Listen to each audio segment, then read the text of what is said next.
Bismillahirrahmanirrahim. Assalamualaikum warahmatullahi wabarakatuh. Semoga saudara dalam keadaan sehat walafiat, diberikan panjang umur, diberikan banyak rezeki. Kita lanjutkan untuk materi mata kuliah interaksi manusia dan komputer. Pada hari ini akan kita bahas tentang model pengelolaan informasi pada manusia.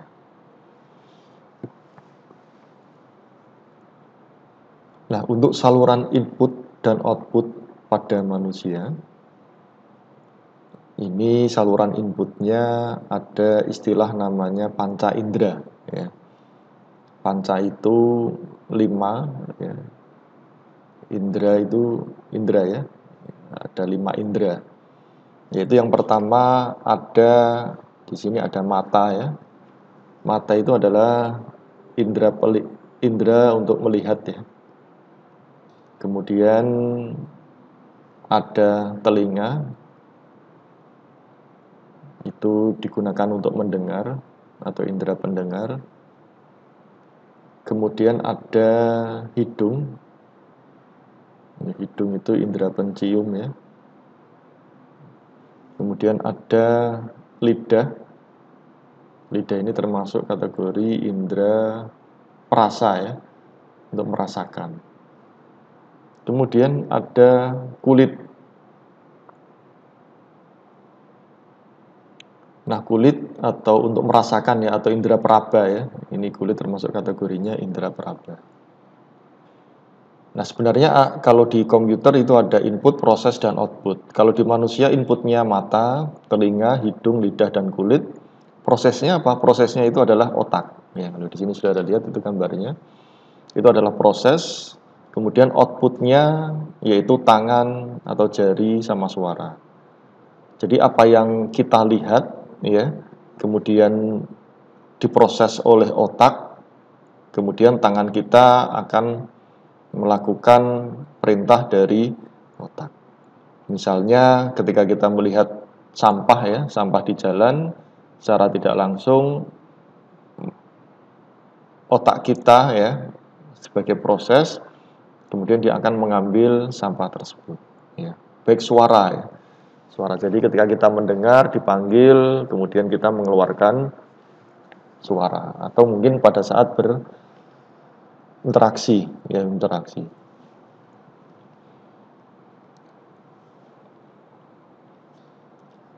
Berikutnya, pengelolaan informasi. Faktor utama yang dominan dalam interaksi manusia dan komputer adalah faktor kognisi. Jadi yang paling dominan pada IMK itu adalah faktor kognisi atau kognitif ya. Kognisi itu artinya potensi intelektual ya, potensi intelektual. Ya.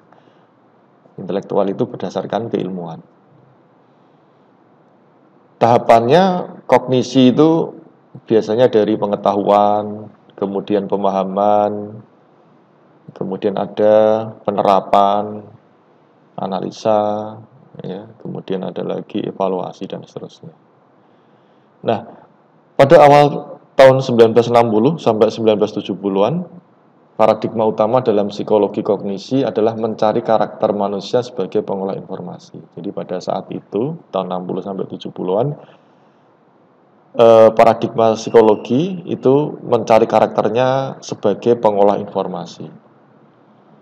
Nah, segala sesuatu yang diindera, penglihatan, ya, pendengaran, sentuhan, bau dan rasa, ini dianggap sebagai informasi yang akan diolah oleh otak. Ya, tadi saya sampaikan bahwa kelima panca indera tadi baik dari penglihatan, pendengaran, sentuhan, bau dan rasa itu akan diolah oleh otak. Jadi kalau tadi bahasanya di komputer itu ada input, proses dan output ya.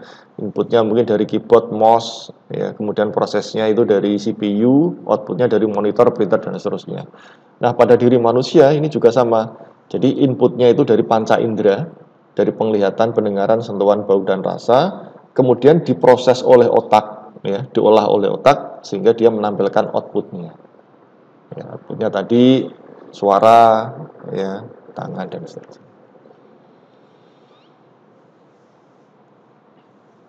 Semua yang dilihat oleh mata diinterpretasikan oleh otak. Namun kadang itu otak dapat ditipu oleh apa yang dilihatnya. Ya. Jadi ini terkadang apa yang kita lihat itu belum tentu benar. Ini kategorinya adalah kadang ditipu oleh apa yang dilihatnya. Nah, ide dasarnya adalah bahwa informasi masuk dan keluar dari pikiran manusia melalui sederet langkah proses yang urut. Jadi ide dasarnya langkah-langkah proses informasi yang keluar dari manusia ini langkahnya ada 4. Yang pertama ada input atau rangsangan itu adalah encoder, ya. Encoder ini mengkodekan dari data input menjadi format tertentu, ya di encoder bahasanya. Kemudian langkah yang kedua ada pembandingan, dibandingkan dulu. Yang ketiga ada pemilih tanggapan. Setelah dibandingkan, dipilih tanggapannya. Kemudian yang keempat ada eksekusi. Jadi eksekusi tanggapannya, baru output ataupun tanggapan baru keluar. Jadi dari input, ya, kemudian melalui 4 langkah tadi, ya, kemudian outputnya atau tanggapan.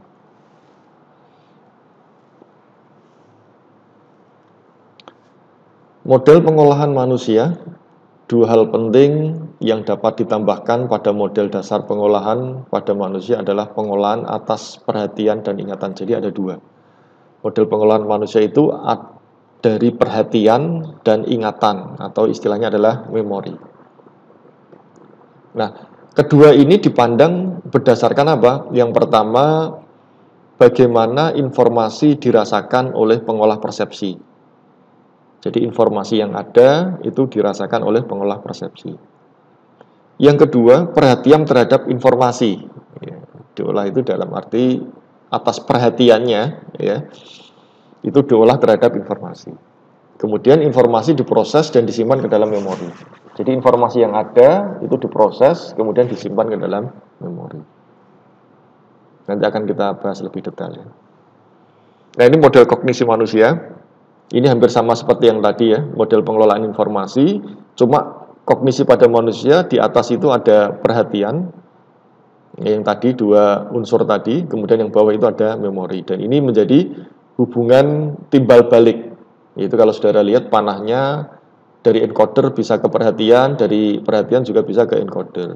Begitu pula dari encoder ke memori juga sama, dari pembandingan, ya, ke perhatian, pembandingan ke memori itu sama. Jadi interaksi 2 arah.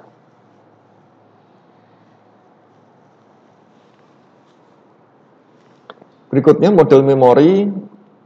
Model memori itu yang pertama ada namanya register sensori.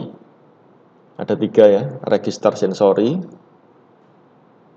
memori jangka pendek, sama memori jangka panjang. Nah, register sensori ini yang menerima informasi dari luar dan akan memegang informasi untuk waktu singkat. Jadi informasi dari luar, kemudian dia dipegang dalam waktu yang singkat, atau dalam 1/10 detik. Ya. Cepat ini. Kemudian yang kedua ada memori jangka pendek. Ini menyimpan informasi terbatas untuk periode pendek. Kalau tadi 1/10-nya, kalau ini hanya beberapa detik. Itu memori jangka pendek. Itu model yang kedua. Yang ketiga, memori jangka panjang. Ini menyimpan informasi dalam waktu yang tidak dapat ditentukan, panjang, ya, tidak dapat ditentukan. Ya, bisa lama, ya. Lama itu ya bisa 1 hari, 2 hari, bahkan mungkin setahun, 2 tahun dan seterusnya. Itu kategori memori. Nah, ini untuk ilustrasi gambarnya, ya, dari lingkungan luar, kemudian ke register sensori.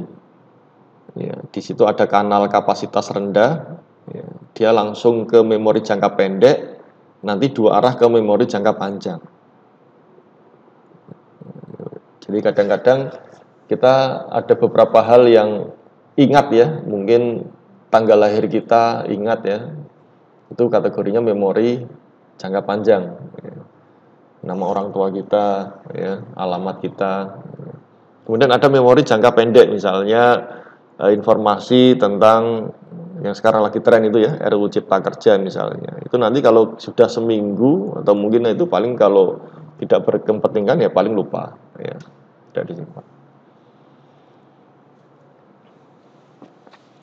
Berikutnya persepsi visual.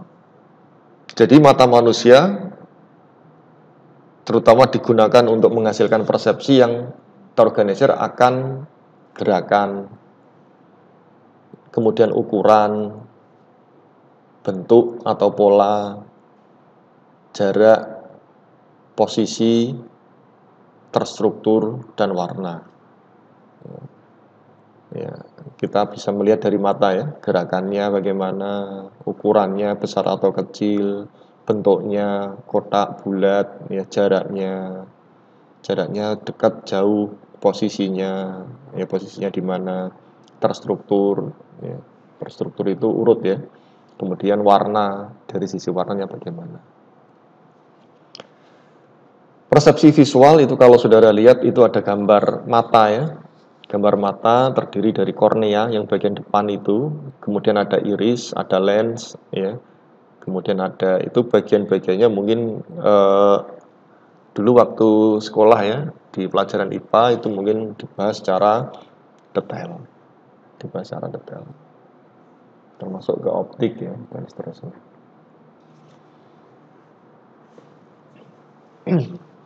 Nah, kita akan bahas tentang efek ilusi pada mata. Jadi ada gambar satu, itu the Ponceau illusion ya.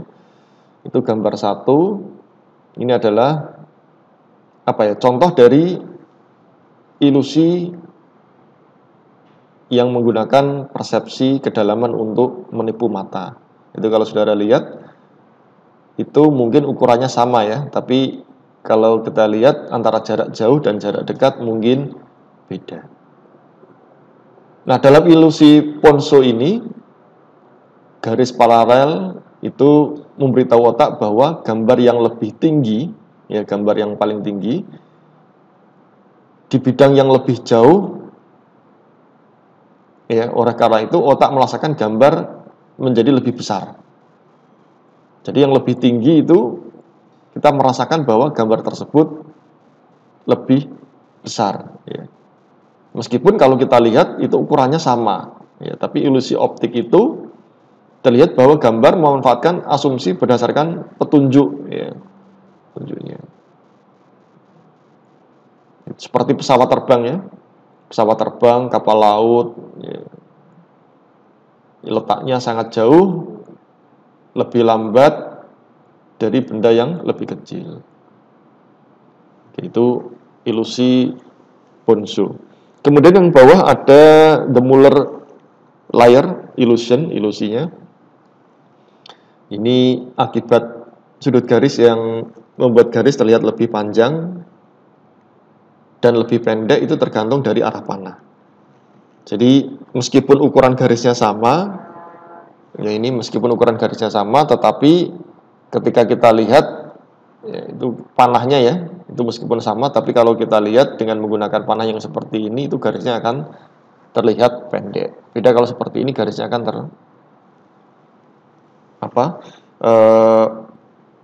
terlihat panjang.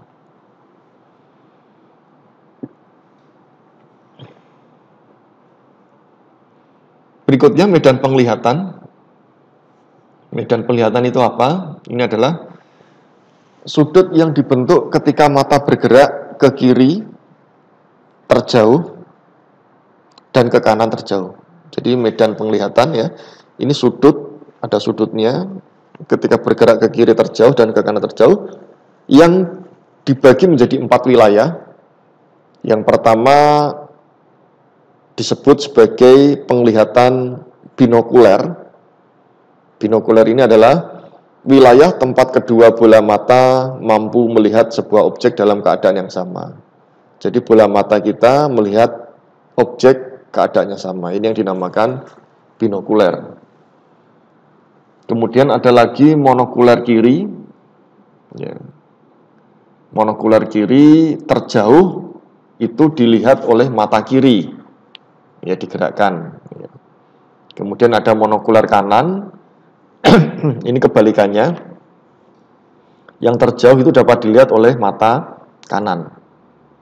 Kemudian ada wilayah buta.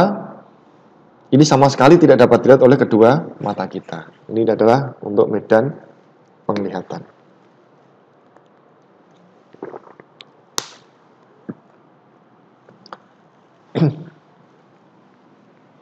Berikutnya untuk sudut penglihatan, ada sudut penglihatan visual angle ya istilahnya. Didefinisikan sebagai sudut yang terjadi saat mata melihat objek di hadapannya. Jadi sudut ketika kita melihat langsung ya di hadapan kita secara vertikal itu disebut sebagai visual angle. Kemudian ada lagi visual acuity atau ketajaman. Kalau tadi sudut penglihatan, ini ketajamannya. Sudut penglihatan minimum ketika mata masih dapat melihat objek dengan jelas. Ya, kelihatannya minim ketika mata dapat melihat objek secara jelas. Nah itu kalau saudara lihat ya dua sudut tadi ini, dari jarak dekat menuju ke jarak yang lebih jauh. Nah, terdapat dua teori pendekatan yang menjelaskan bagaimana cara manusia melihat suatu objek. Jadi ini penting ya kaitannya nanti ketika kita akan merancang sebuah sistem, kita juga harus tahu teori-teori tentang persepsi visual, ya, teori-teori tentang panca indera dan seterusnya. Jadi sehingga nanti ketika kita ingin membuat sebuah sistem, kita juga memperhatikan aspek-aspek yang ada di sini. Ini tentang cara manusia melihat objek ada dua. Yang pertama teori konstruktif, yang kedua teori ekologi. Kita bahas teori konstruktif itu apa. Jadi secara visual, manusia akan menyusun suatu model dari dunia dengan mentransformasi, ya, ditransformasi, diperbaiki, mendistorsi. Distorsi itu apa? Distorsi itu apa ya? Pemutarbalikan ya. Dan membuang informasi. Ini contohnya. Jadi akan mau transformasi itu kan tulisannya kan nggak jelas ya. Tulisannya kan nggak jelas. Jadi ketika kita lihat tulisan yang ada di sini, ini ya, itu secara otomatis kita lihat oh ini tulisannya the cat. Ya meskipun antara huruf A dan huruf H sama huruf A-nya hampir sama, bentuknya hampir sama kan. Ya. Jadi menyusun model, termasuk ketika kita melihat tulisan kebalik itu ya, kita juga bisa baca. Ya. Ini termasuk ini kalau kita perhatikan, kita nggak perlu lama ya, oh ini tulisannya adalah the cat. Ya. Nah, itu. Jadi ini mentransformasi, memperbaiki, mendistorsi, diputarbalikkan atau membuang informasi. Itu namanya adalah teori konstruktif. Ya. Yang kedua, teori ekologi. Asumsi utama pendekatan ini adalah bahwa persepsi melibatkan intervensi dari representasi dan ingatan. Efeknya apa? Efeknya adalah menyediakan kepada kita gambaran yang lebih konstan dari dunia dibandingkan jika hanya mengandalkan citra yang dilihat dari retina mata kita.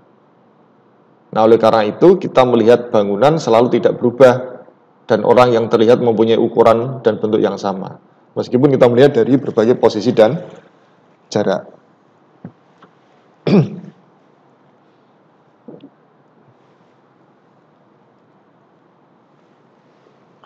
Berikutnya tentang warna. Warna ini penting ya, termasuk pemilihannya, termasuk nanti aspek psikologisnya. Ketajaman pandangan itu adalah kemampuan untuk mempersiapkan detail yang sangat baik. Dengan keterbatasan pandang yang dapat dilakukan oleh mata, untuk memberikan gambaran dari objek yang dipandang dengan jelas dan detail. Nah, ketajaman pandangan ini dipengaruhi oleh dua. Yang pertama brightness atau kecerahan, sama luminance. Luminance itu kejelasan. Nah, selain itu, ketajaman itu juga dipengaruhi oleh sebuah warna. Nah, ini ada istilah namanya hue sama saturation. Saudara kalau di grafis ya, baik Corel ataupun Photoshop itu mungkin tidak asing dengan istilah hue atau saturation. Hue itu apa? Hue itu adalah corak.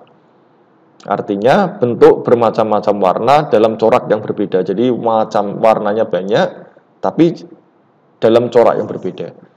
Semakin tinggi nilainya, semakin cerah dan jelas warnanya. Ini untuk hue. Kalau saturation itu kejenuhan atau jumlah putih pada warna. Semakin sedikit, semakin gelap. Ini perbedaan antara hue dan saturation. Bahkan di Photoshop itu dijadikan satu ya, pengaturan untuk hue dan saturation. Nah, ada 5 aspek psikologis warna. Yang pertama, hindari penggunaan warna yang tajam secara simultan.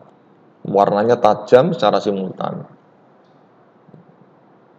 Biasanya apa ya? Biasanya mungkin merah digabungkan dengan warna apa, misalkan hijau atau apa gitu ya. Kemudian hindari warna biru murni untuk teks, garis tipis, dan bentuk yang sangat kecil. Hindari penggunaan warna biru yang berdekatan. Jadi sama biru dihindari kategorinya yang berdekatan. Perlu pengetahuan cahaya di dalam ruangan karena warna akan berubah ketika cahaya berubah. Pencahayaan penting ya dalam ruangan ya. Bahkan ketika foto ataupun warna ini lampunya mati sama lampunya nyala, itu warnanya pun akan menjadi berbeda. Hindari penempatan warna merah dan hijau secara berseberangan pada tampilan berskala besar, gunakan biru dan kuning. Nah tadi ya, jadi yang terlalu tajam ya, kurang match ya, penggunaan warna merah dan hijau berseberangan ya, berseberangan. Mungkin bisa dikombinasi merah dengan biru, hijau dengan kuning. Berikutnya aspek kognitif warna. Ini ada 5. Jangan menggunakan warna yang berlebihan ya. Warna yang berlebihan ya terlalu banyak ya. Jadi misalkan kita gunakan desain tapi banyak corak warnanya ya, mungkin ada 5-10 warna jadikan satu. Warna yang sama membawa kesan yang berbeda untuk hal yang berbeda. Aspek kognitif. Jadi meskipun sama warnanya, itu kesannya juga bisa berbeda. Kemudian urutan warna sesuai dengan posisi spektralnya. Spektral itu artinya pantulan atau pancaran, diurutkan. Kecerahan dan saturasi akan menarik perhatian. Yang kelima, waspada terhadap manipulasi warna secara tidak linier. Linier itu lurus ya, pada layar tampilan yang berbentuk cetakan. Jadi ini yang perlu diwaspadai. Nah itu kalau saudara lihat lingkaran warna, warnanya ini kan dari warna primer kan, ada warna primer. Warna primer itu yaitu warna merah, biru sama kuning, itu warna primer. Kemudian ada warna sekunder. Warna sekunder itu adalah penggabungan dari warna primer. Misalnya kuning dengan merah itu akan menghasilkan warna orange. Merah dengan biru akan menghasilkan warna ungu. Biru dengan kuning akan menghasilkan warna hijau. Itu warna sekunder. Kemudian ada warna tersier, ini penggabungan ya. Nah, itu kalau saudara lihat ini dari warna primer, kemudian ini warna sekunder, ini warna tersier. Sehingga kalau orang kita menyebutnya yellow green ya, ini berarti dari warna kuning sama warna hijau. Mungkin kalau di bahasa kita ada hijau lumut ya, hijau daun ya, kemudian biru juga ada biru laut ya, biru telur asin ya, ada istilahnya. Tapi kalau di luar negeri ya dia nyebutnya seperti ini. Jadi ada yellow green, yellow, orange yellow, itu penggabungannya.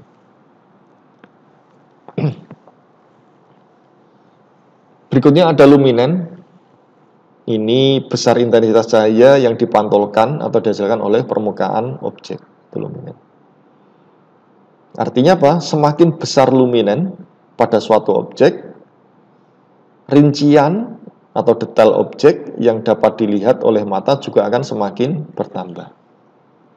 Namun jika terlalu besar justru akan berlaku sebaliknya.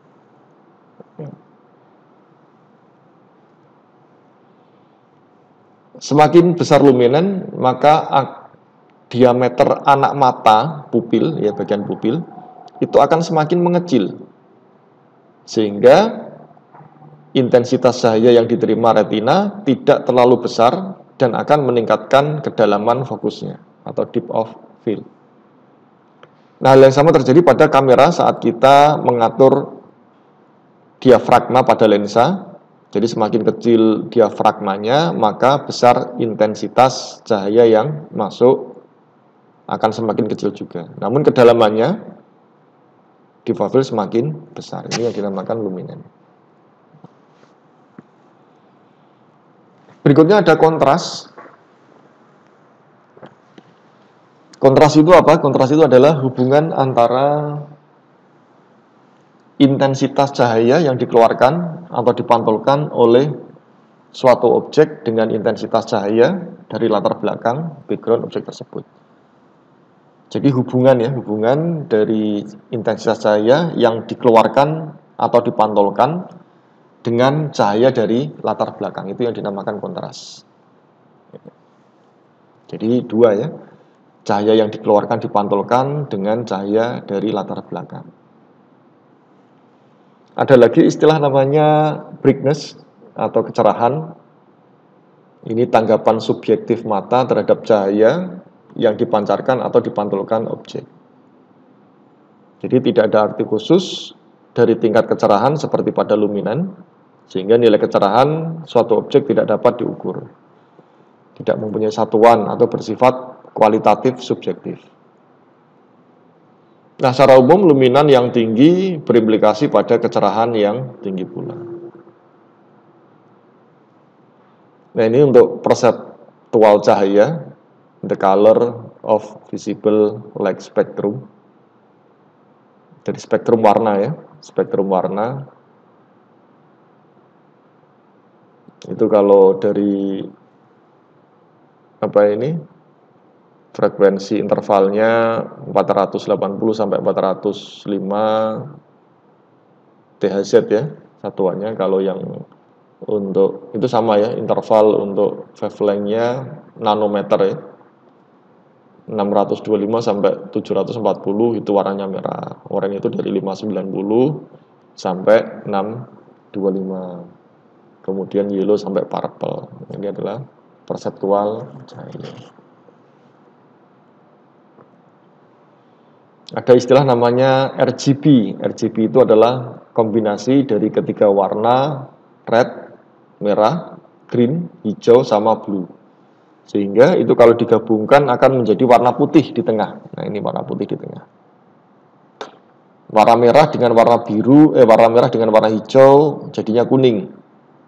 Merah dengan biru menjadi warna pink ya. Kemudian biru dengan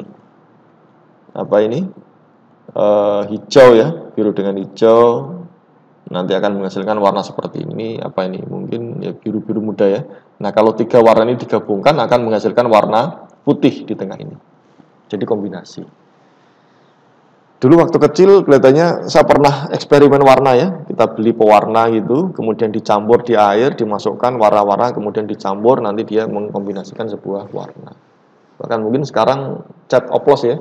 Kita ingin menghasilkan warna apa, itu komposisi 60-40 atau 50-50 atau 20-80 untuk mengkombinasikan sebuah warna. Kalau ini presentasi bit warna. Jadi kalau 000 itu adalah black. Sama ya, kalau di Photoshop atau di Corel itu kita mengetikkan angka 0 6 kali, itu warnanya akan menjadi hitam ya.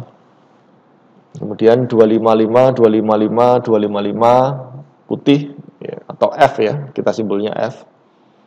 Kemudian merah itu 25500 ya, sampai magenta 2550255. Nah, ini model sistem pengolahan pada manusia dan komputer. Jadi dari memori, kemudian dia diarah ke perseptual, ke intelektual, ke kontrol motorik, kemudian dari sini dia ke responder ya, dia ke piranti masukan, ke pengontrol masukan, masuk ke prosesor, masuk ke memori, pengontrol keluaran, piranti keluaran, sensor, ya, dan seterusnya. Jadi ini dua bagian, ini yang bagian manusianya, kemudian ini yang bagian komputernya. Makanya tadi kita bahas tentang apa itu memori, ya, kemudian persepsi ini, kontrol motorik, intelektual, perseptual, dan seterusnya. Ya. Ini dari manusianya, kemudian ini dari komputernya. Nah, nanti di sini ada antarmuka. Antarmukanya ada piranti masukan dan piranti keluaran. Ada pengontrol masukan dan pengontrol keluaran. Ini adalah model sistem pengolahan pada manusia dan komputer.